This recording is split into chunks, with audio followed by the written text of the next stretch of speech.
A visit to Small World's Tokyo is one of those experiences that quietly sneaks up on you. At first glance, you might think, okay, it's a miniature museum. How long could this really hold my attention? And then suddenly, you realize you've been there for hours, completely absorbed in these incredibly detailed tiny worlds. What makes Small World's Tokyo stand out isn't just the craftsmanship, it's the storytelling. Each section feels like stepping into a different universe. One moment you're watching planes taxi and take off in a hyper-realistic airport scene, complete with moving vehicles and blinking runway lights. The next, you're peering into a futuristic city or a beautifully recreated slice of everyday life in Japan. Everything moves, everything feels alive, and there's always something new happening if you just stop and look closely. One of the highlights for many visitors is the anime-inspired exhibits, especially the areas themed around iconic series like Sailor Moon and Neon Genesis Evangelion. Even if you're not deeply into anime, the level of detail is impressive. The lighting, the character placement, even the tiny emotional moments captured in each scene. Fans, though, will absolutely love spotting familiar settings and references brought to life in miniature form. What really elevates the experience is how interactive it feels. This isn't a look but don't touch kind of museum in spirit.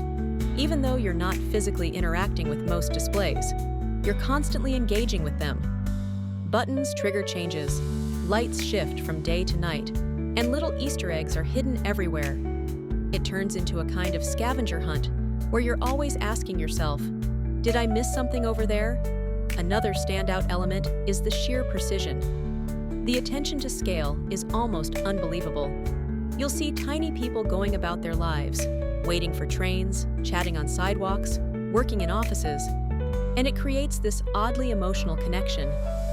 There's something fascinating about seeing a whole world operating at such a small scale, yet feeling so complete and intentional. For families, this place is a huge win. Kids are naturally drawn to the moving parts and bright visuals, but adults will probably find themselves just as captivated, if not more. It hits that rare sweet spot where it's both fun and genuinely impressive from an artistic and technical perspective. That said, a small heads up, it can get crowded, especially during peak times. And because so much of the experience is about slowing down and noticing details, crowds can make it a bit harder to fully take everything in. If you can, try to go earlier in the day or on a weekday to really enjoy it at your own pace. Overall, Small World's Tokyo is one of those places that exceeds expectations. It's creative, immersive, and surprisingly calming. You don't just walk through it, you kind of get lost in it. And by the time you leave, you'll probably be thinking the same thing. You weren't planning to spend that long there, but you're really glad you did. Enjoy!